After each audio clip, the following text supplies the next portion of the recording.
ख्वाबों की उन शांत वादियों में पहुंचकर एक चैप्टर तो खत्म हुआ था, लेकिन स्पीति की कहानी अभी भी बाकी थी। उस ठंडे और सुकून भरे माहौल में खड़े होकर हमने एक फैसला लिया, रुकना नहीं है। मंजिल अभी और आगे थी और वहां से शुरू हुआ हमारा सफर काजा की तरफ। आगे का रास्ता उतना ही खूबसूरत था जितना बेरहम। संकरी सड़कें, एक तरफ खड़ी चट्टान, दूसरी तरफ गहरी खाइयां और ऊपर से कभी भी गिरते शूटिंग स्टोन्स। लेकिन शायद स्पीति का असली जादू भी यही है। ये आपको आसान रास्ते नहीं देता, बल्कि ऐसे लम्हे देता है जो जिंदगी भर साथ रहते हैं। और उन्हीं रास्तों के बीच हमारा इंतजार कर रहा था स्पीति वैली का दिल, एक ऐसा शहर जहां सदियों पुरानी बुद्धिस्ट विरासत, हिमालय की रॉ ब्यूटी और पहाड़ों का सुकून मिलकर एक अलग ही दुनिया रचते हैं। चलिए कंटिन्यू करते हैं हमारी स्पीति एक्सपीडिशन का पार्ट 3, ताबो से काजा तक के इस यादगार सफर के साथ। अरे भाई, लुक एट दिस। अरे भाई साहब, ये कैसी पहाड़ियां है भाई दोनों साइड से। ये देख रहे हो विनोद, कैसी पहाड़ियां रे। ये नदी के साथ साथ चल रहा है, बहुत अच्छा सा व्यू है यहाँ पे। ये देखो, यहाँ पे लेफ्ट साइड पे पूरा प्लेन, पीछे तो और भी अच्छा था। और बीच में पता क्या, ऐसे पैस था, उसमें घर थे, होम स्टे। पुल से होके जाना पड़ रहा था वहां पे। I was planning to stay there, वहां मन कर रहा था रुकने का, बट वही है कि फिर कल से फिर पैक करके फिर भागते। आज ये रहेगा कि वहां काजा पहुंच के बैग वैग रखेंगे, कल वहीं से जिधर भी घूमना होगा उधर बिना लगेज के हम घूम सकते हैं। चलिए वो छोड़ दिया, वरना ये जो पीछे टेरेन था वो बहुत सुंदर था, एकदम खुला रास्ता। तो यार अभी तक ऐसा ही है, बीच में कच्चा पक्का मिल रहा है। ठीक है, अब भाई टेरेन ऐसा है तो रास्ते भी ऐसे मिलने की संभावना तो थी। वो तो अच्छा हुआ कि काफी ताबो तक काफी अच्छे रास्ते बने हुए हैं। ताबो से पहले चेक पोस्ट थी यहाँ पे, मैं नाम भूल रहा हूँ उसका, गांव का, तो वहां तक अच्छा था। वो तेरी, उसके बाद से ऐसा ही रोड है, जो ठीक है, ये भी ऑर्गेनिक है, यहाँ की फील अलग है। बट व्यूज बहुत सुंदर है यार। और अभी मैं थोड़ा सा इन रोड्स पे ना भगा रहा हूँ ठीक ठाक, 50, 60, 55 की स्पीड रखा हूँ। अभी क्या है कि जो टायर है वो भी थोड़े गर्म हो गए हैं, वो ग्रिप अच्छी ले रहे हैं, थोड़े से गर्म होके सॉफ्ट हो गए हैं। तो ग्रेवल भी आती है तो ग्रेवल पे पकड़ ठीक बना रहा है वो। पहले के मुकाबले अभी मैं ज्यादा कॉन्फिडेंट हो गया हूँ, मैं भी यूज्ड टू हो गया हूँ इसके, because I've been driving at this gravel road from last 1 hour at least। तो अपना भी कॉन्फिडेंस हाई हो जाता है और प्लस टायर भी थोड़े से सॉफ्ट हो जाते हैं चलने के बाद, गर्म होने के बाद वो पकड़ अच्छी बना रहे होते हैं नीचे। और ऑब्वियसली थोड़ी बहुत हवा भी कम हो जाती है शायद, तो उसका भी इम्पैक्ट आता है। तो तीनों फैक्टर मिलके जो है अच्छा राइड एक्सपीरियंस हो रहा है मेरा। बाकी मैं ओवर कॉन्फिडेंट होकर नहीं चला रहा हूँ, जहाँ पे जरूरत है वहां पे मैं स्लो डाउन कर ही लेता हूँ। बट हाँ, यूजुअल जगह पे अब नॉर्मल से ज्यादा स्पीड रखी हुई है मैंने, और कॉन्फिडेंटली, ऐसा नहीं कि मैं डर रहा हूँ या मुझे लग नहीं रहा कि ग्रिप होगा। टायर्स भी अच्छा रिस्पॉन्ड कर रहे हैं, इसीलिए कॉन्फिडेंस जो है टायर से ही आ रहा है मेरे को, because they are not skidding any more. अच्छी पकड़ बना रहे हैं कहीं ग्रेवल पे भी, तो इट्स गुड।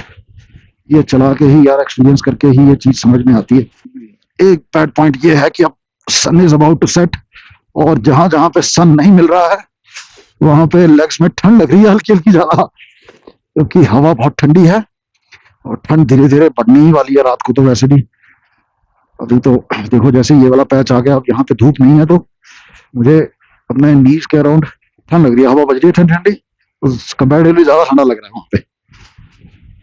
तो इसीलिए जल्दी से जल्दी पहुंचने की कोशिश कर रहे हैं कि काजा पहुंच जाए। From here it is showing 31 minutes, I think 10 kilometres रह गए हैं शायद, something like that. 16 kilometres from here. तो 16 किलोमीटर ऐसे रूट्स पे ऑब्वियसली 2 मिनट्स पर किलोमीटर के एवरेज लगा के चलो तो 32 मिनट्स वही है, तो उतना ही टाइम अपने को लगने वाला है। ऑल्दो भाई मैं थोड़ा सा स्लो हुआ हूँ यार, मेरा बड़ी अच्छा आ गया पीछे। आई वाज थिंकिंग कुछ ज्यादा पीछे रह जा रहा है, मैं कुछ ज्यादा ही भगा रहा हूँ यार। पीछे थोड़ी चढ़ाई भी आ गई थी यार, और obviously as I was telling, मेरा कॉन्फिडेंस हाई है ही, और इस बाइक की हैंडलिंग तो यार अल्टीमेट है। तो ये भाई लोग पैच आ गया, Kaza is just 10 kilometre from here. अब रोड थोड़ी अच्छी हो गई है, थोड़ी क्या मतलब पक्की हो गई है, अब ऐसा नहीं है कुछ ग्रेवल वाला सीन लग नहीं रहा, तो मुझे लग रहा है शायद काजा तक ये ऐसे ही चले तो बहुत ही बढ़िया है। और ये देखो भाई साहब, ब्यूटी देखो, लुक एट दिस। और ये गजीबोज है, शायद गजीबोज बनाए हुए हैं किसी ने, वाओ। तो अभी तो I think hardly max to max 15 minutes more and we would be in Kaza, because road अच्छी है and I am pulling out at 70 right from 10 o'clock in the morning. Currently time is 5, तो हमने 7 घंटे तो bike चलाई दी है।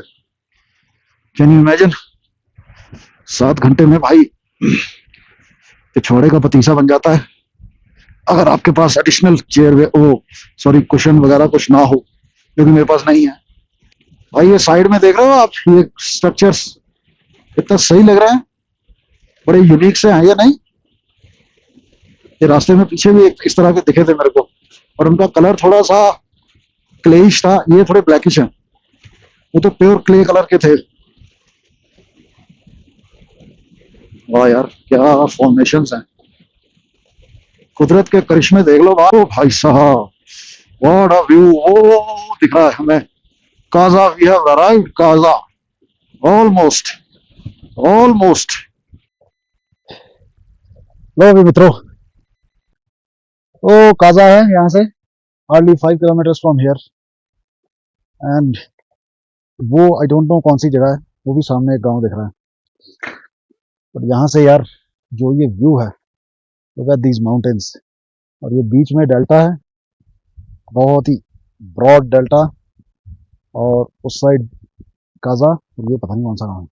I am loving this view, इतना जबरदस्त व्यू है, जी कर रहा है यहीं पे बैठ के 1 घंटा टाइम स्पेंड किया जाए, चाय वाय पी जाए। हाँ, देखो slowly officially we have entered into Kaza.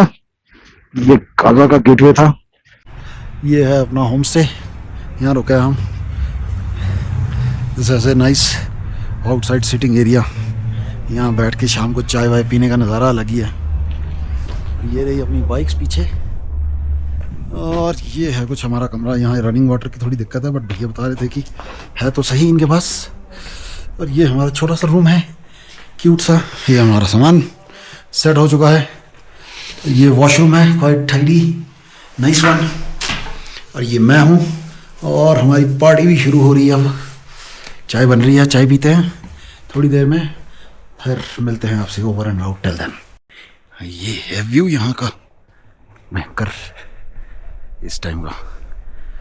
ये है जी पूरी काजा वैली, यहाँ से पूरा काजा दिख रहा होगा आपको, फ्रॉम लेफ्ट टू वो राइट।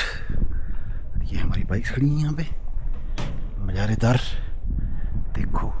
और अब हम अंदर जा रहे हैं, इधर का सिस्टम आपको दिखाते हैं थोड़ा सा रूम का।